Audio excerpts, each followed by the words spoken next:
Hello, welcome. My name is Sajit Green, and oops, I'm just learning how to do Google Hangouts. So I ask for everyone's pre-forgiveness with the technical things here. Again, I'm Sajit Green, and I do a kind of work called Soul Guidance. And today we're here talking with my guest, Jennifer Garcia. I'll put Jennifer up on the screen. Jennifer, welcome.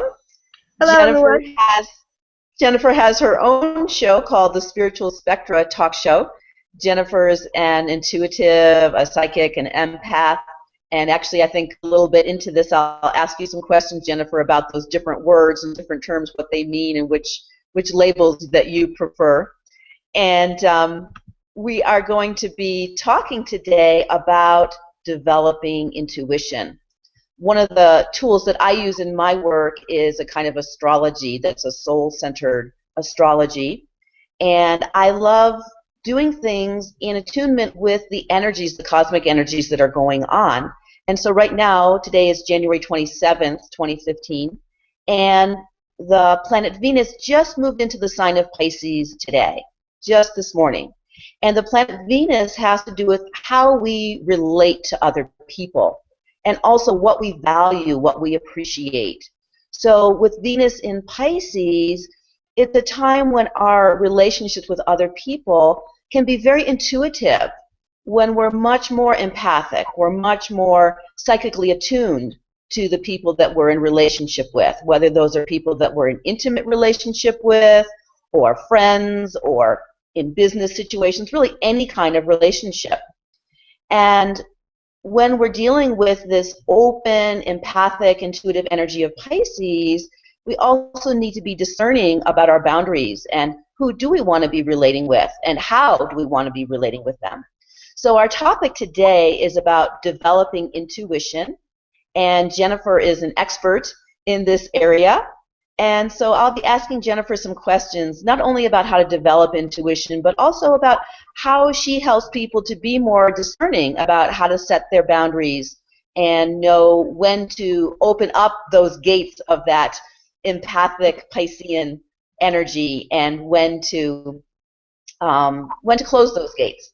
So again, welcome, Jennifer. I'm putting you on the big screen again. And Thanks for having yeah, so I guess my first question for you is, would you say a little bit about those different terms about, what's a psychic, what's an empath, what's an intuitive? Sure. I'll start with intuitive. Intuitive Okay. is that basic power ability that really we all have.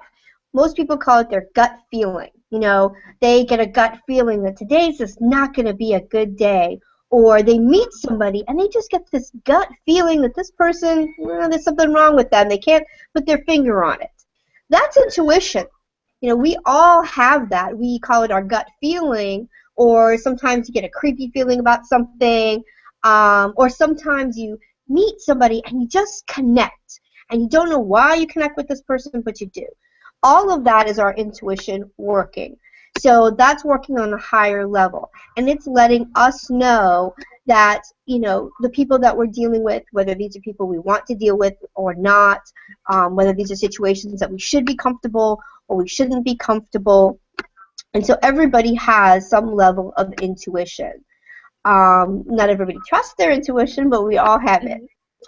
Mm-hmm. And psychic to me basically is, how I define psychic is someone with a high intuitive ability. I like to give the example. Everybody can throw a ball, but not everybody's Michael Jordan. Everybody has intuition. Everybody is intuitive to a certain point. Jennifer? But Jennifer, not, can you hear me? Can you yes. hear me? So I don't know about for you, but for me, I lost sound for a while. I couldn't hear you. So I'm if you sorry. can go back a little bit, Sure. and yeah, thanks. Oh, okay. Sorry. So I was saying that everyone has some level of intuition that we call our gut feeling. Mm-hmm. So how I term a psychic is someone whose level of intuition is higher than the average person. So I use the metaphor of anybody can throw a ball, but not everybody's Michael Jordan. Mhm. So anybody can be intuitive, but not everybody is psychic. Not everybody has that high level of intuition. And part of the distinction is that the average person will get that gut feeling, that intuitive notion, but they can't control it. A psychic Mhm. can. A psychic can actually call upon that intuitive power when they need to. And I that's see. the biggest distinction. Now, of I course, see. intuition, psychic ability, it all comes from a higher power. So Mhm. ultimately, we receive what the higher power wants us to receive and what we're ready to receive. Uh-huh. So I make that distinction because I don't want people to come to me thinking, oh, I can come to you for the latest lottery numbers. It's if you're not destined, if you're not meant to get the lottery, then I'm sorry, it's not going to come to me. I'm not going to get it for you. But if it's something about your life that you really need to know, that's going to be important to you, that's going to help you, I can call upon that higher power to find that information that you need. And that's the distinction, just to clarify for people, in terms of I a see. psychic being able to tap into that ability, whereas the average person really doesn't know how to. I see. And so, Um, are you hearing me okay? yes, now I hear you fine. Mhm. Okay. And so Um, the third term you were talking about was empath. yes. Okay. So an empath is actually it's intuition of a type in the sense that you're kind of tapping into that same ability, but it functions differently. Basically, what an empath can do is they feel the feelings of other people. Okay, so Mhm. I'll give you a for example. In popular culture, if any of you ever watched the TV show Charmed, the character Phoebe, she became an empath. Now, of course, in her case, her empathic power helped her to do magical things like move objects and things like that. So Mhm. we're not talking about that aspect of it. But if you remember, Uh-huh. when she first developed the ability, she could sense feelings of all the people around her family Mhm. members. If they were feeling bad about something, if something was worrying them, they didn't have to say anything. She could literally feel it. She could feel their feeling. Mhm. And Mhm. it impacted how she felt. Like sometimes she would suddenly feel upset and angry and didn't know why. And sometimes she would feel sad and depressed and she didn't know why. Because she was absorbing all this energy from the people around her. And that's what empaths Mhm. do. We absorb the energy of the people around us, and it affects us until we learn how to control that and how to Mhm. make a distinction between our feelings and those of the people around us. Uh-huh. I see. So, as an astrologer, when I see in someone's chart that they have a lot of Pisces energy, what I know about them is that they do have the capacity to be very empathic, very intuitive, and I would say that they have the potential to also be psychic if they choose to develop those skills. The Pisces energy is very absorptive. You use that word yourself about how you can absorb the energy, the emotions, and the energy, subtle energy of people around you. And so Pisces does give people that ability to be absorptive. And also you need to learn how to not absorb when you don't want to. So I'd love if you'd share a little bit about how do you help people, or can you help people to learn how not to absorb just everything around them? Certainly. So part of it, the first part is being aware of your empathic ability, because a lot of people don't realize that they are empaths until they've already gotten a bit toxic. Mm. um, and so even me, I always thought that I was just kind of intuitive. I was just good at connecting with people's feelings. I didn't know the term empath Mm-hmm. growing up, and it wasn't until I learned the word that I started to become more aware of my ability. So the first thing is to be aware that you are. And the distinction is, there's one thing if someone, let's say, is a very compassionate person and they feel for their friends, they feel for their family members. That doesn't mean you're an empath, okay? When you literally can feel suddenly angry for no reason or sad for no reason, and you just find that your emotions are kind of out of control, and you were happy one minute and then suddenly you're sad and there's really no explanation for it. That's when you start to realize the difference between just, oh, I'm a compassionate person versus being an empath. And so when you're an empath, the first thing you have to start doing is to identify the times when you're feeling your feelings and when you're feeling other people's feelings. Yes. And that takes time and that takes practice. And it's just day to day, you know, kind of monitoring yourself, kind of checking in with yourself. When you get up and say, how do I feel today? What is it that I'm feeling now? And then as you interact with other people, how does that mood change? And is it something that's warranted, like maybe something did happen to you and so you're really feeling something? Or are you, you know, not experiencing anything but other people around you are, and suddenly you're sad or angry or having these emotions that aren't yours? And so that's the first thing, is to identify it, because that's the hardest part. Because in order to be able to separate it, I use energy healing to be able to release that toxicity from my system.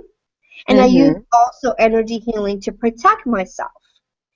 But I don't know that I've been, for lack of a better term, infected.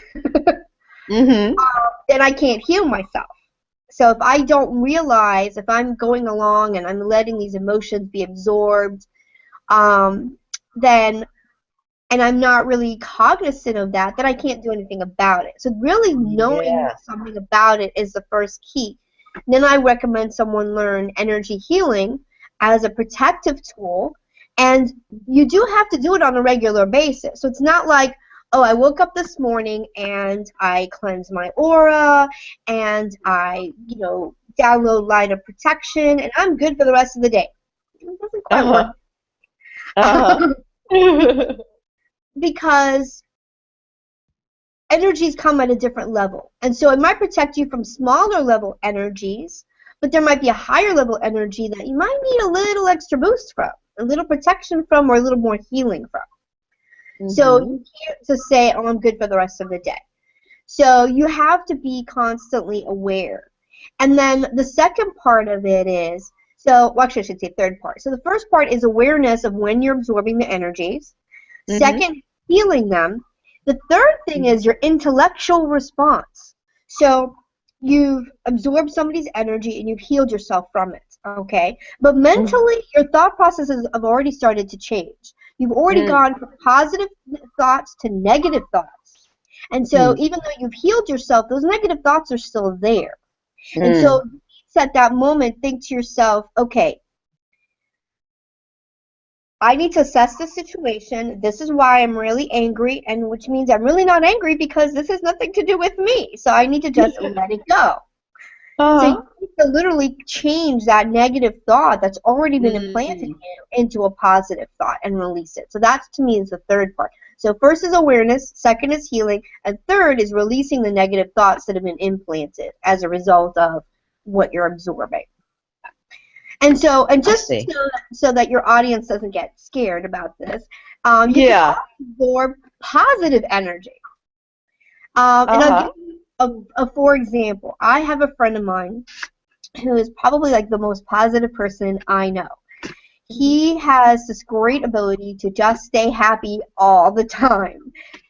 He takes stress in more stride than any other person I have ever met. I don't know how he does it. I'm still trying to figure that out. And whenever years ago, I discovered that whenever I was around him, no matter what mood I was in to begin with, I'd suddenly become happy.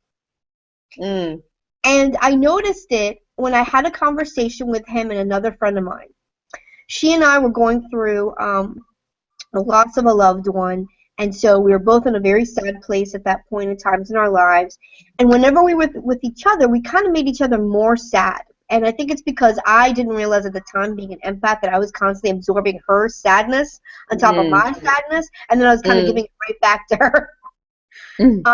And so I didn't realize that I was doing that. I wasn't aware of my ability at the time.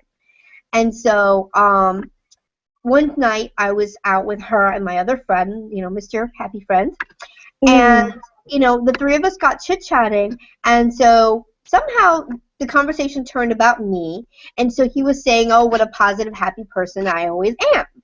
And she turned to him and kind of in a really nasty way of like, what do you know? You don't know anything. She can be a real, she has a temper, she can be nasty, blah, blah, blah. And he just looked at her like, her? Really? She's always so happy and positive.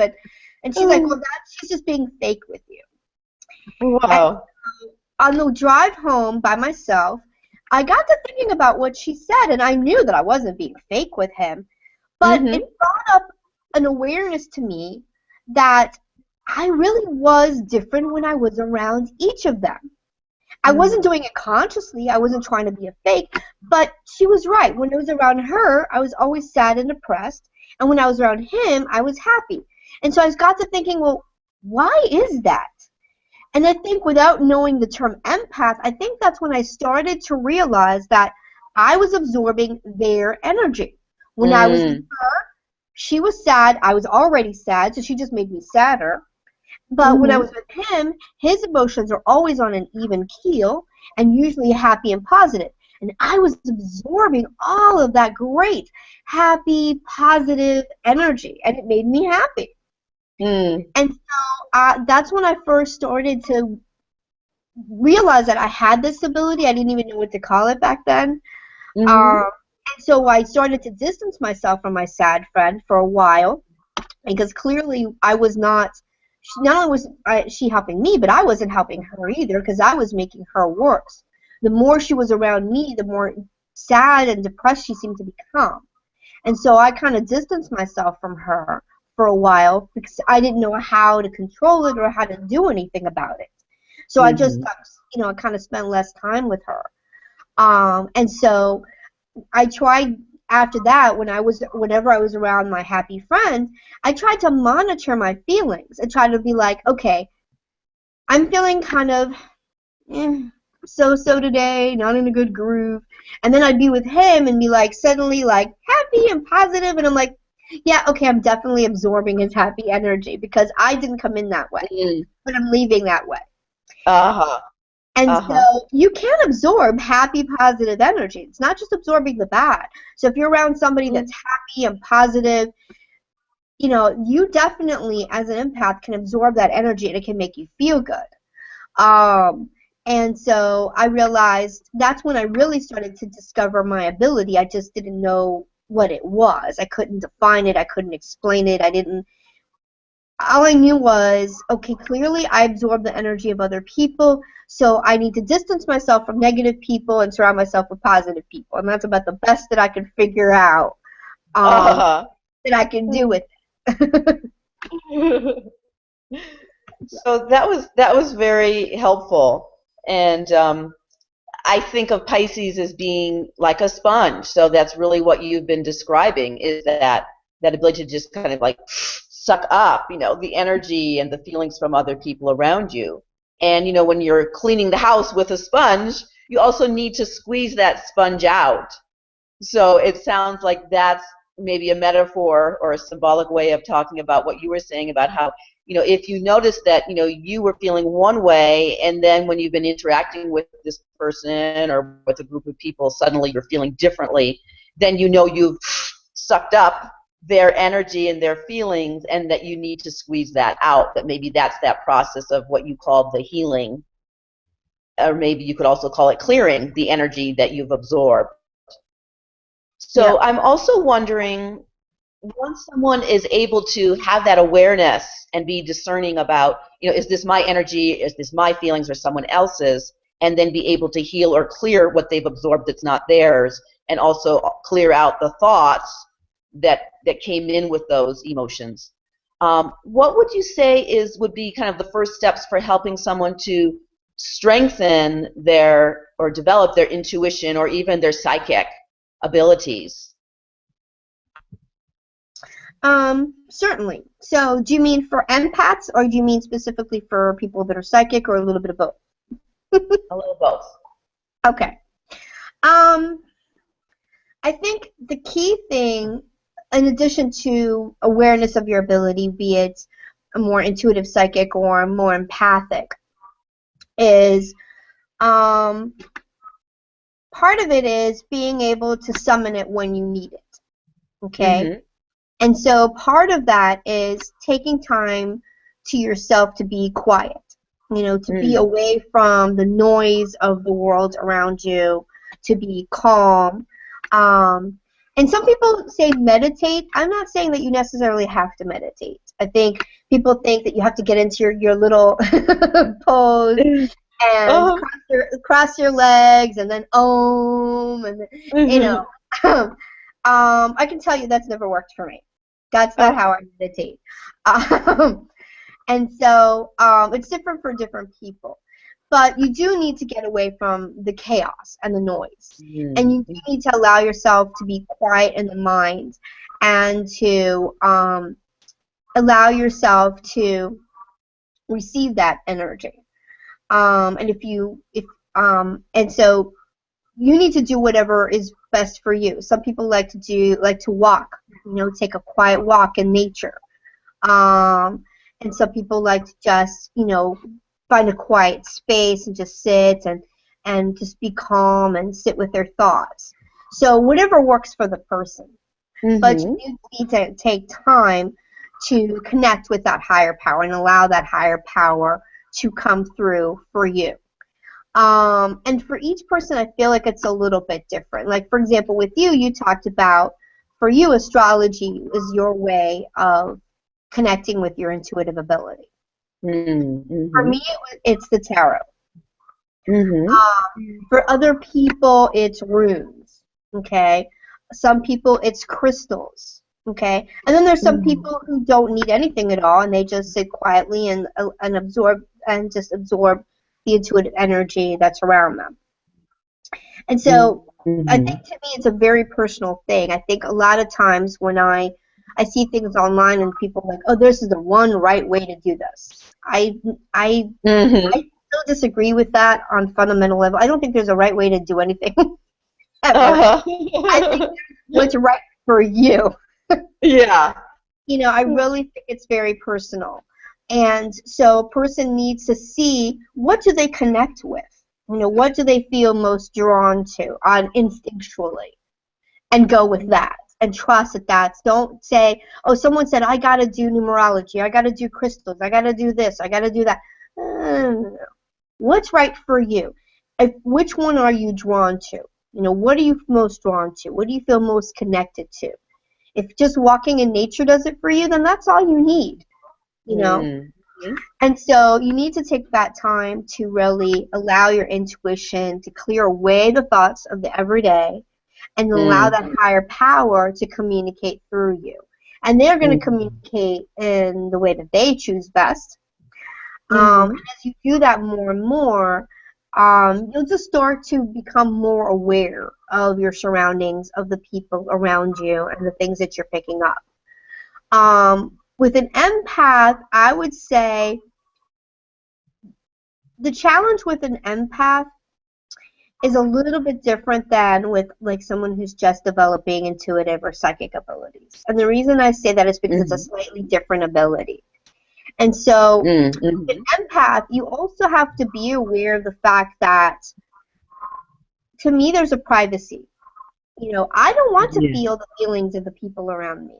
I don't need to know their feelings. I don't need to absorb them. I don't want to look at somebody and know what they're really feeling just by what they're telling me.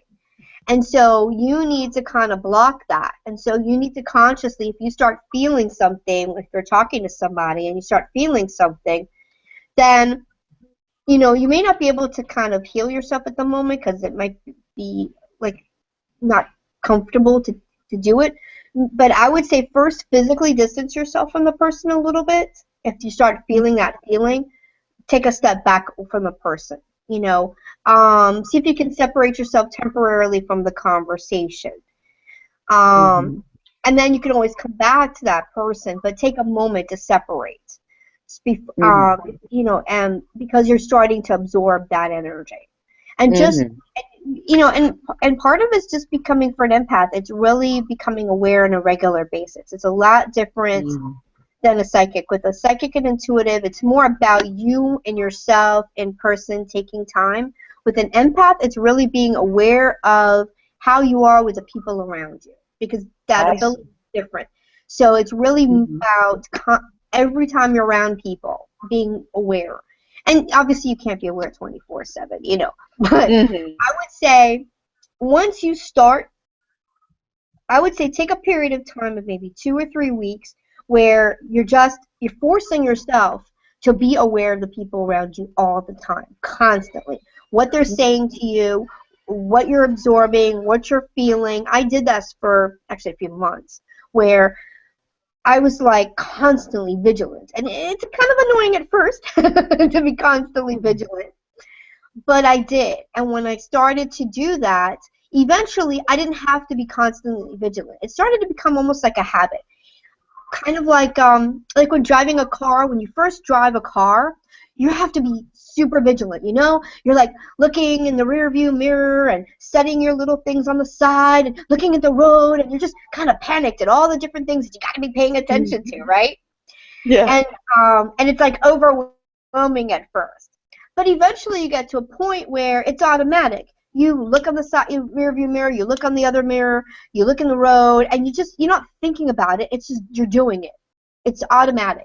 The same thing with empaths. At first, it's going to be really annoying when you kind of feel like you're hyper vigilant of every single person that you talk to and every conversation and every interaction. At first, it's going to be like, ugh, I have to pay attention to every little thing all the time, 24/7. But eventually, it starts to become like a rote of habit, and you don't Mm. have to be as vigilant, and you start noticing it. And yeah, occasionally there's going to be times when you're not paying attention and someone really toxic gets in your face, and you, okay, I got to do my healing. but but Mm. usually it gets to a point where it becomes just kind of rote, where you just become a little bit more aware. You don't have to be so hyper vigilant. But at first, there's going to be a period of time that you really do need to do that for yourself. And so that's I why see. it's different than someone who's psychic and intuitive. They need to be more aware when they're by themselves. So would you say that one of the distinctions between being very empathic in contrast to being intuitive or psychic is that empathic has to do more with emotions and intuition and psychic abilities are more about information? Is that accurate or no? Yes, very accurate. Oh, That's okay. exactly it. Yes. Okay, good. Oh, And I thanks. think, you know how you were talking about like Venus and Pisces? Yes. So, not to step on your toes, but basically we're saying that like Venus is about relationships and Pisces is more about intuition. So it's kind of Mm-hmm. that way in a way where, you know, psychic is more, I guess, like the Pisces where you're getting information, you know, and sometimes that information is feelings, but it's not always. It could be images, it could be words, it could be a lot of different things. Whereas an empath, it's all about your relationships with people, and it's all about the feelings that you're getting off of people. You don't automatically know something about them. You just have a feeling about something about Mm-hmm. Okay, great. Thanks for that clarification. Um, that definitely was something that I didn't have an awareness of before, so I really appreciate that. And so if you were to work with someone, I'm assuming that you do work with people who want to develop their natural intuition into more psychic strengths, psychic abilities. How would you work with that kind of a person? What would be kind of the first thing that you would do with them? that. Well, I do workshops, and so one of the Mm-hmm. things that I do with them is I give them like I said, each person meditates differently, but I give them a platform to start with. So I usually do a guided meditation with them, and so where they can be at peace, and then I read my guided meditation and allow them to go through this guided meditation. I'll also give them meditations that they can do for themselves, like they can read the guided meditation themselves and sort of force themselves to go through this sort of guided meditation on their own as a starting point for them. And then the other thing I do is I work with them to find, well, how is their best form of meditation, based on their personality, their interests, who they are, kind of work with them to figure out, well, okay, how is meditation going to work for you? So we'll start with this just to get you started, but we'll work with other different types of meditation. And then I also ask them, are there different tools that you want to use, or do you want to just meditate on your own? And so if there's tools, if they want to use, like, for example, I'm not an expert on runes. So if they wanted to work with runes, then I would have to refer them to somebody who's an expert in runes. But if they wanted to do tarot, I work a little bit with crystals as well. I could help them with that.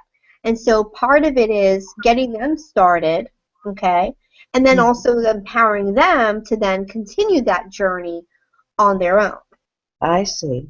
And then what about trust? Like, how does trust factor in? How do you help someone to trust their guidance, or trust their intuition, or trust the information that they're receiving?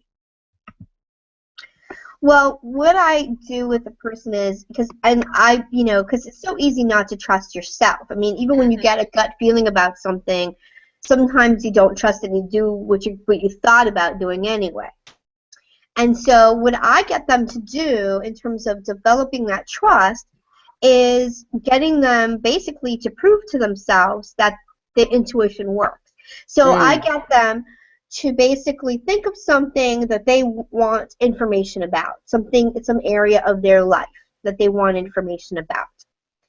And then be it, meditating, be it runes, be it tarot, however means that they want to get that information. And then I would say write down what you get in terms of your intuition.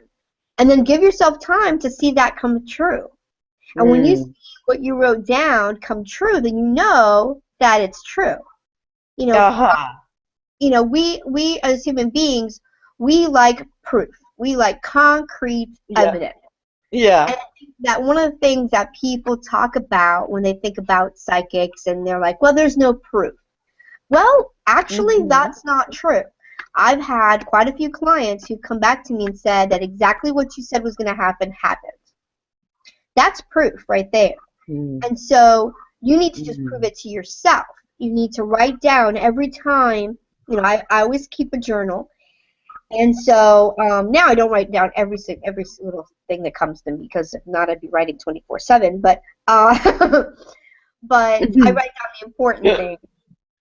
And I also learn to distinguish what's really important and what's not. But I tell them, every time you get a gut feeling about something, anytime you get an intuitive feeling, every time you're meditating, whatever images, thoughts, words, everything, put it down in a journal. And then come back to that journal on a regular basis. And eventually you'll start to see, you kind of do like a little check mark, if you will, if that's how you want to do it, and say, okay, that came true, and that came true, and that came true, and that's true. And eventually you'll see that there's proof to yourself that, okay, my intuition works. Now, that's not to say that down the road you're still going to not trust your intuition, because, well, as human beings, we are just not good with trust overall. Suspicious of everyone as well as ourselves. But I think eventually, once you've proven to yourself that your intuition is correct, at some point you start to realize, I need to just trust it.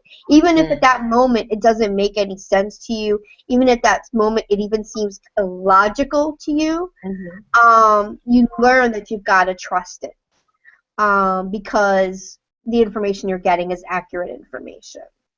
So trust is not something, well, just like a trust with any kind of relationship. I mean, basically, you are forming a type of relationship. And so Mm. relationship, trust doesn't happen overnight. You don't meet somebody and say, "Oh, I trust you with my life." No. you know, that takes time. It takes time to build trust. And so Yeah. and so if a person doesn't trust immediately, that's okay. That's why you have your journal, you keep track of it, and over time. And then part of it is also when you first start to develop an ability, one of the things and it took me a while to understand this, is the information you get isn't always clear. And Mm-hmm. so a lot of times we get images, we get words, and so a lot of times we misinterpret what those images and words mean. So it's not that they're not true, it's just that we're misinterpreting them. That's Mm-hmm. why it's important to write exactly how they came down. Don't try Ah. to figure it out. Ah. Uh-huh. Don't I'll give you, for example, I was just watching a movie before we Uh-huh. talked, and this guy, he said that this guy was talking about the forefathers.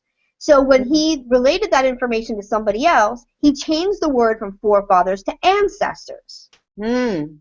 And so the other guy's like, "Oh, that doesn't make any sense to me." But then later in the movie, he uses the term forefathers again. He's like, "Oh, you're thinking forefathers, FORE, as in ancestors. But that person was saying forefathers as in four people." Wow. And so he misinterpreted the information. He didn't Uh-huh. relate it exactly as it came through. And because of Uh-huh. that, it was misinterpreted. And that's the key thing for any person who's intuitive and psychic. Don't try to interpret it. Don't change it around.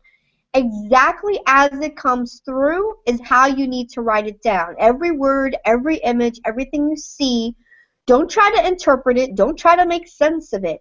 Just write it down literally, verbatim, what you heard, what you saw.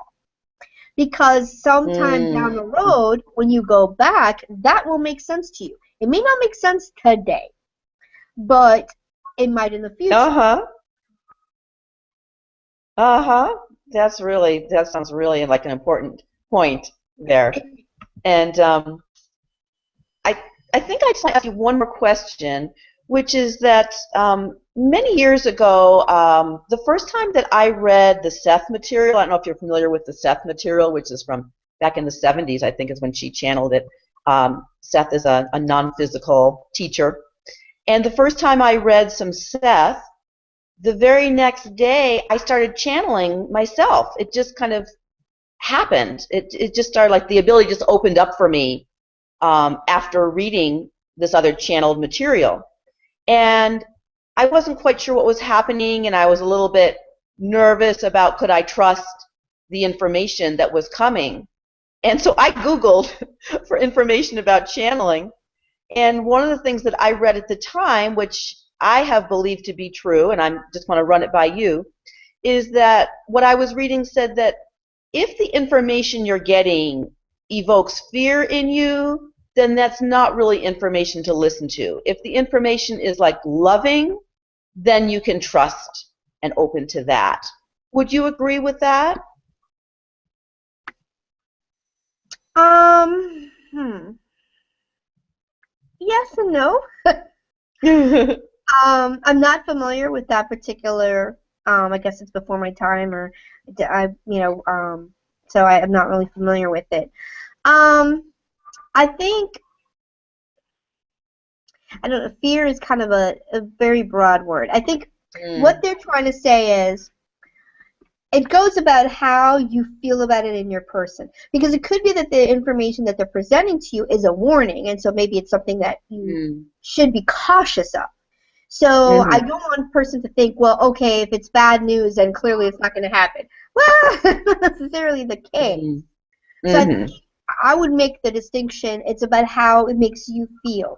If the information itself is just about being cautious about something, a warning about something, then mm-hmm, that's fine. But if the feeling where your whole being feels sudden fear or feels something negative or feels, that feeling like where you literally get a visceral response where your body is just sort of like panicked and sort of like just uncomfortable and creeped out, where you literally get Mm-hmm. that visceral response, then yes, that's something you don't want to trust.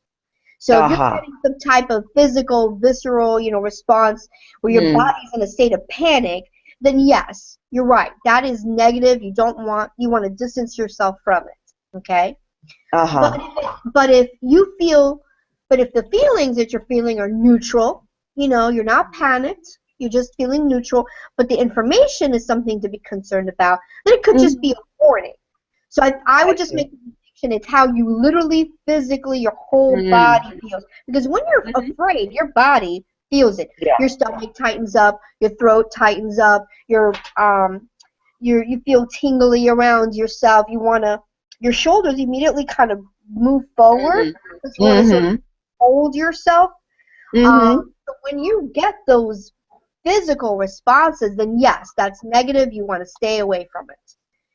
But if you're Okay. perfectly calm and the Mm. information is just something that is a warning, that's the distinction I would want to make, because I don't want Uh-huh. people to think that I got bad news, so I shouldn't listen to it. No, that's not necessarily the Yeah. case. It might be a warning. It's something that you need to know about. But if it's Mm-hmm. literally causing you to feel afraid or panicked, then yes, that's negative and you want to stay away from it. Thanks. That was a good, helpful distinction. So to wrap up, what I'd like to do is just have you, Jennifer, share about your information, how people could contact you, how people could maybe work with you either one-on-one or in a workshop, or maybe you're even going to start a Google Hangout group to help people with developing their intuition. So I'd love to have you share a little bit about how people can work with you. Great, thank you. I have a website. It's spiritualspectra.com. That's spiritualspectra.com.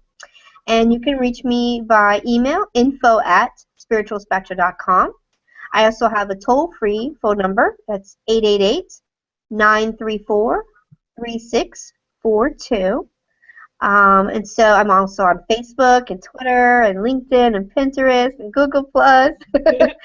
So there's lots of ways that people can reach out and connect with me. I do offer workshops. I also do one-on-one consultations with individuals. Maybe once I get the hangout worked out, I'll do Google Hangout. I feel like I'm still kind of working out the technical bugs with this system. So, Mm-hmm. but I do Skype. So I do Skype, and my Skype name is Spiritual Spectra. So maybe if I can work out Google Hangouts, figure out how it works, I might use that too. But for now, I'll stick with Yeah. Skype. I understand. And but yes, so I work with someone from a distance, from anywhere on the planet, to people located right here in Maryland. Great. Thanks, Jennifer. And just to wrap up again, my name is Sajid Green, and my work is called Soul Guidance, which is a combination of astrology to get that intuitive information about what your soul is really longing to experience, what are the old patterns that your soul wants you to let go of and heal and release and transform. And then we work through a very intense, deep coaching process to move through that soul work, to let go of the old and move into the new ways of being. And you can reach me at my website, which is sajit.net. You can see that on the screen. It's sajit.net. And you can also find me on Facebook. And probably the best way to contact me would be through the website. So thanks for watching. Thanks, Jennifer, for being with us. And yay, we've done our first Google Hangout with me driving the ship. So thanks so much, Jennifer. Thank you. Bye-bye. Bye bye.